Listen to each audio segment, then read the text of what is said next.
What is the best offseason moves that the St. Louis Blues can make? Hey, this is Brain Chen. Subscribe to Lock On Blues. You're Locked On Blues, your daily podcast on the St. Louis Blues.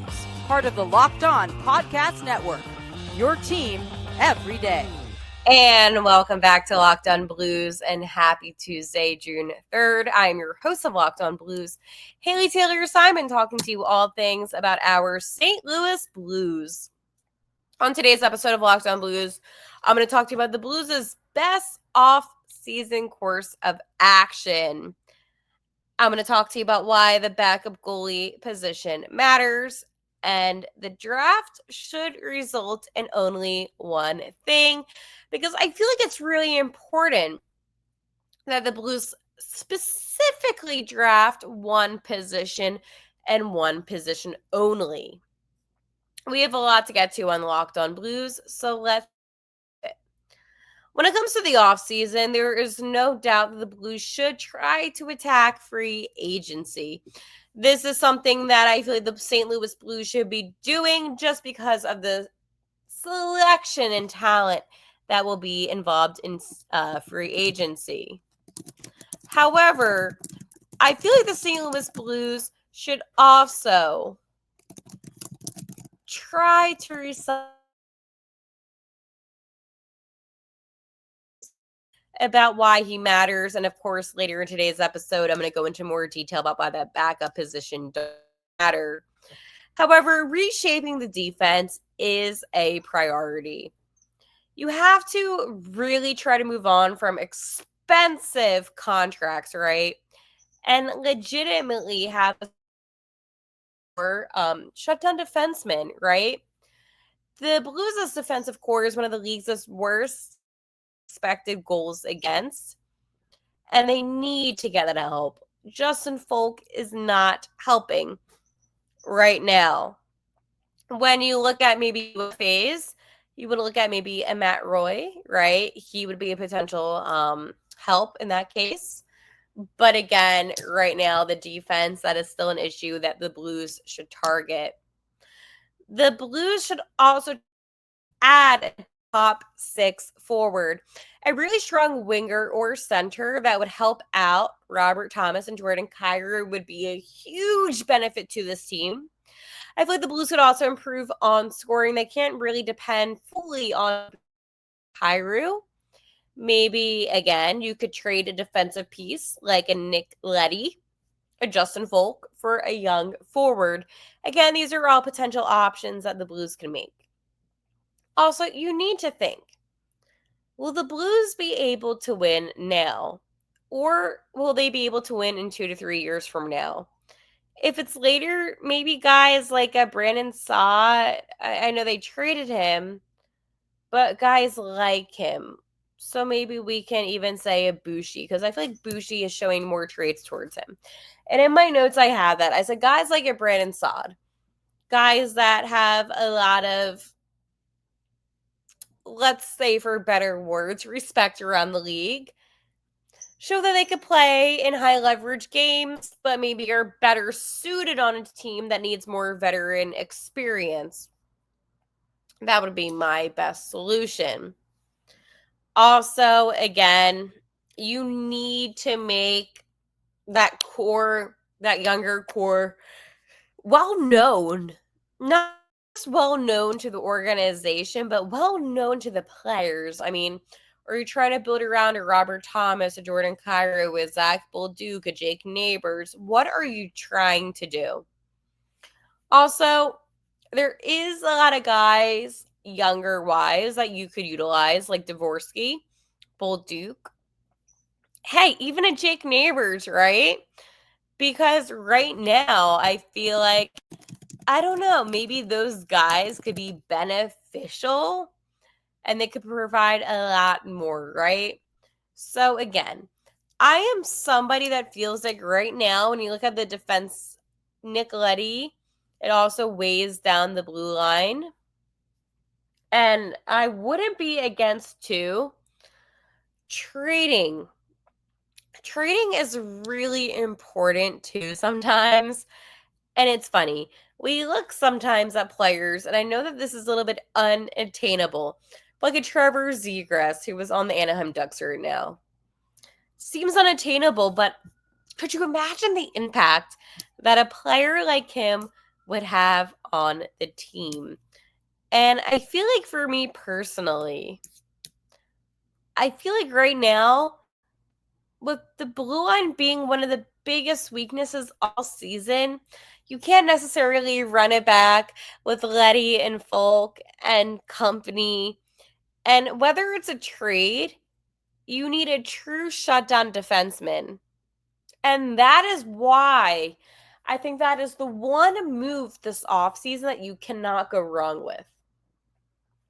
I feel like that is the one move where you can really look at and say, wait, this makes sense. This will help out the future of the team. You also could and I mentioned this, maybe a center. I know we trust in Dvorsky and we're excited about him, as am I. But is he the true future of this team? And these are decisions that are going to have to be made. And I can't make these decisions. You cannot make these decisions. However, this is something that we need to do. And right now, am I trusting that Doug Armstrong will make the right decisions? I hope so.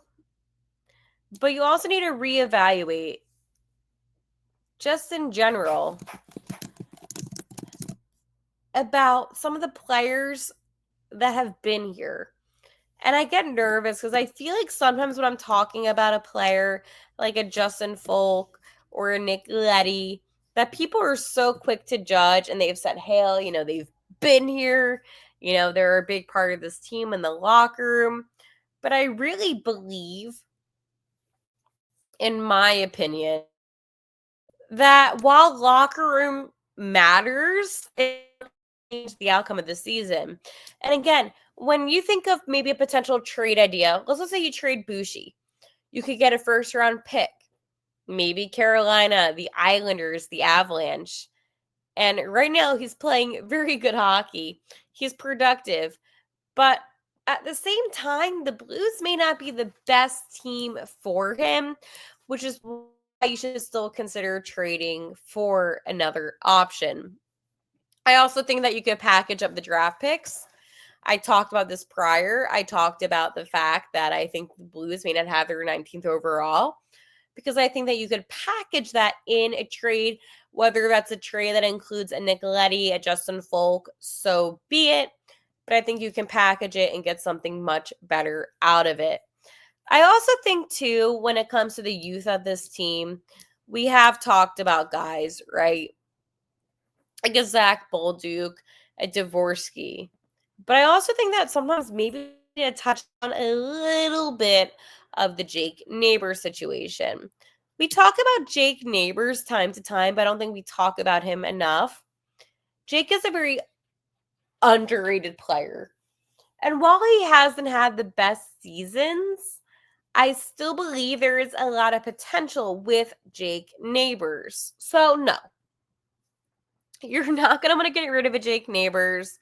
You're not going to want to trade a Jordan Kyrou or Robert Thomas. I could see them potentially trading a player like maybe Bushi, 100%. But at the end of the day, even then, you need to get something good out of it. And if you're not going to do that, let's be honest, what's the point? What is the point in trading somebody that you're not going to get value out of? I feel like that is a mistake and something, honestly, that would hurt this team more than help it. The goal for the Blues is you want them to be a better hockey team, not worse in any way possible. So if you're trading a player that could potentially make your team better by their presence still being here, why would you trade them? And that's what it comes down to. It's a very simple statement. Why trade them? So again, we have a lot to discuss when it comes to the offseason, but I want to talk to you about why the backup goalie position is so important for the Blues. But I want to talk to you about my friends first at Wonderful Pistachios. Looking for a snack that's both delicious and nutritious? Crack into a good source of protein with Wonderful Pistachios. Wonderful Pistachios is one of the highest protein nuts. Each 1 ounce serving has 6 grams of protein, giving you over 10% of your daily value. Plus, they're packed with fiber and better for you unsaturated fats to help keep you feeling fuller longer. Personally, while I love snacking, I also love the no-shell variety because it is the perfect grab and go snack for busy days. Whether I'm snacking at my desk, snacking while watching some Blues games, highlights, and replays, or I just need a quick protein boost. They're always my go-to. And if you love cracking open every single shell for that satisfying crunch, you can also get the in-shell options. They're a classic favorite. One of the things I love most about Wonderful Pistachios is the protein aspect. I think getting a snack that has protein in it is an awesome source of nutrition that you're not going to find in many other snacks. So get snackin' and get crackin' with the snack that packs a protein punch. Pistachios.com to learn more.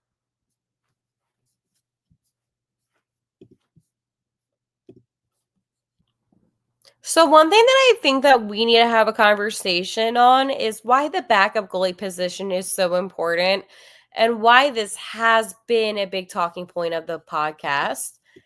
Because I'm a firm believer in having a strong backup goalie does set up your team to success. And again, you might disagree, but again,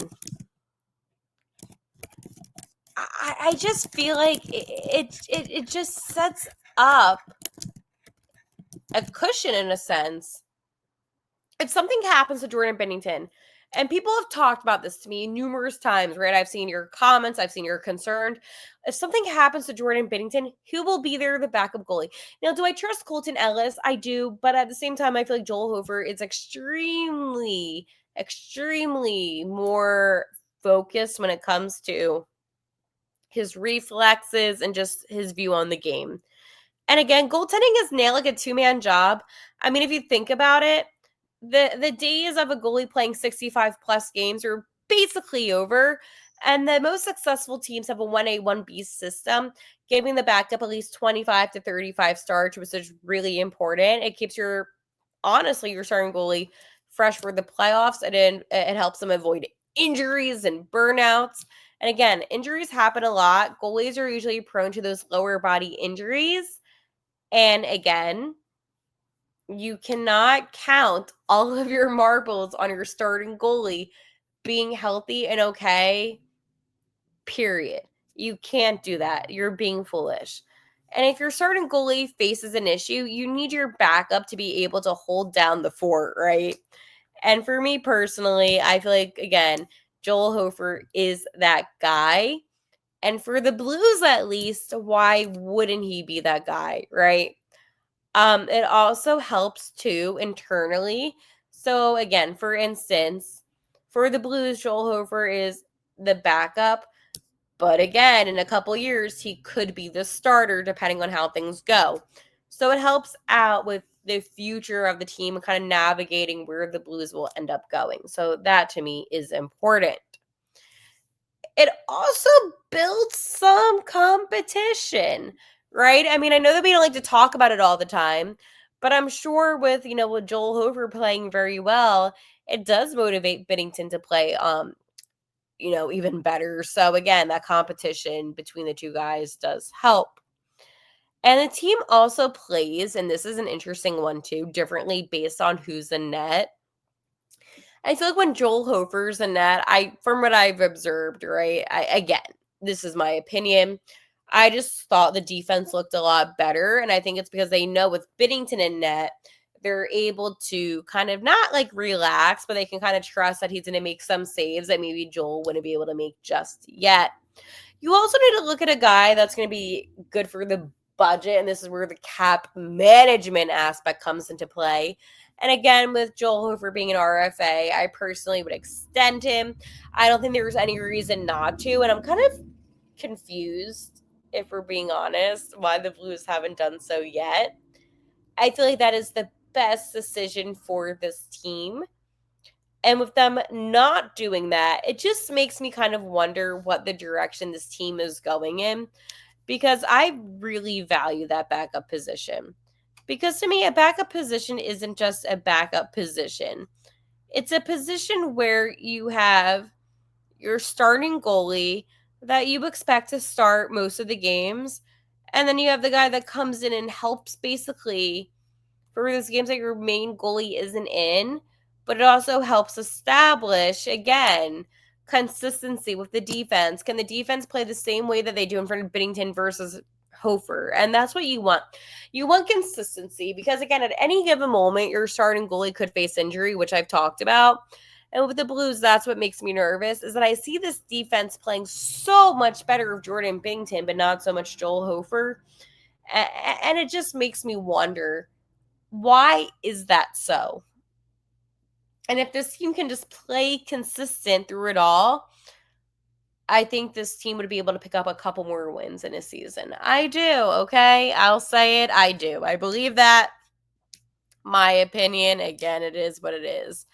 But right now, Binnington, I mean, he's only 30-something years old, and he cannot play 60-plus games forever, which is why, as I stated, the backup goalie is important. Within the organization, Joel Hofer is the most capable goalie to be in that backup position based off of the other goalies that he has. And again, if they do not give Joel Hofer meaningful starts, it's not going to help his career. They need to put him in some tough games. And again, if they don't trust Joel Hofer, maybe bring in a guy like a Casey DeSmith, right? But again, you cannot afford, especially in the Central Division, to have an inconsistent backup goalie. And that is the main issue. That if you have an inconsistent backup goalie, you're going to set your team up to fail, right? And with 82 games throughout 6 months, it is really important, okay, that your backup goalie is able to be confident, able to lead the team, take on the load management, and all of that to be able to be in the best position. And Joel Hofer isn't just a body to give Jordan Binnington a break. He isn't. He's a potential next starting goalie.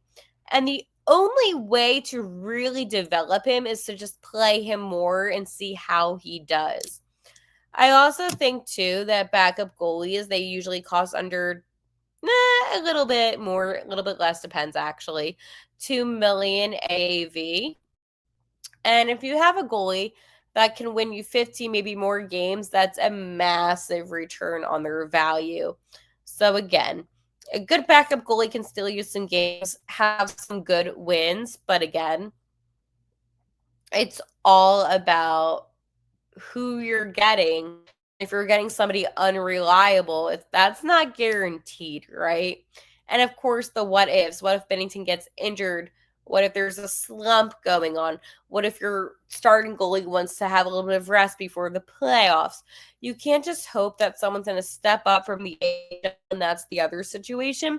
We expect these guys in the AHL, like maybe a Colton Ellis as example. I'm just going to use him because that's the best example at the moment. You can't expect them to step up and play in this really difficult role off the bat. You can't.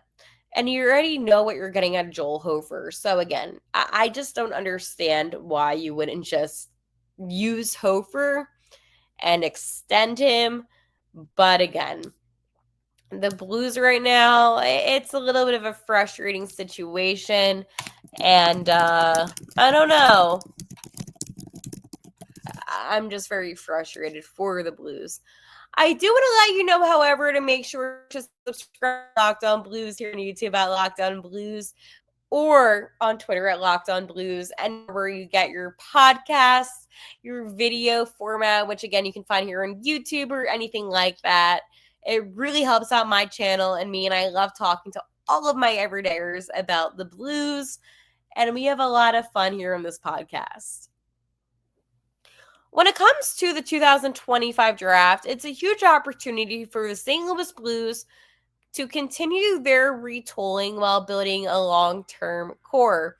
So right now, this is what they should do at the draft, and this is based on needs, pick positioning, and organizational development. You want to target a defenseman early. They've got really solid forwards with Thomas, Kyger, Neighbors, Bolduc, Dvorsky, but their true lack is a future number 1 or number 2 defenseman. So draft a D-man with a top pair upside. Again, I personally believe that when the Blues drafted Adam Jiricek last season, that this was a really smart decision. Now, again, based on what we've seen out of Jiricek, and again, it's very limited, I believe that right now, speaking, I could confidently say that I could see him as a second pair defenseman. However, it is really hard for me to say that he's a first pair defenseman. That's going to take a lot of skill. So, again, there's no hate on that. But I think prioritizing defensemen in general, you're going to want to target blue liners that can skate, good with transitioning the puck, makes reads under pressure. And again, I'm kind of sick of the two-way defenseman talk. I feel like a lot of defense these days, they kind of label themselves as two-way defensemen. I want a guy that is just solid defensively before we talk about his offensive upside. So again, just my little 2 cents. So I would say a modern defenseman, right? Not just off of defense, but at the same time, not too focused on offense. Now, again, sometimes when I look at what the Blues should do, there's always that possibility that they go for a high upside skill forward, maybe a winger, right? But again, I wouldn't necessarily do that. I would also maybe consider, again, using the draft picks to clear cap. I think that, again, when you package something, you could potentially get value out of it. And I know I mentioned that earlier in today's episode, but what is the harm in doing so? For me personally, I see no harm, but for you, maybe you would rather use that draft pick towards a defenseman per se. I also think defense, it's important. However, at the same time, if you can get cap space via picks, not a bad thing. And there's no safe picks. You are not one player away. They're not in a bad position, but they're not in a great position. So again, it's just being very strategic over what you do. But if you feel like you're not able to draft a solid player that's going to actually benefit this organization, then maybe just consider, honestly, trading away that draft pick for another player, even just some potential future picks. I just wouldn't draft just for the sake of drafting. So tomorrow we're going to talk more about the draft, some more names that I have. However, I am excited to talk to you about this because this is one of my favorite things to talk about. I love the draft, and I really love the possibilities that the Blues have to really better the team. So I'll talk to you tomorrow, and like always, let's go Blues.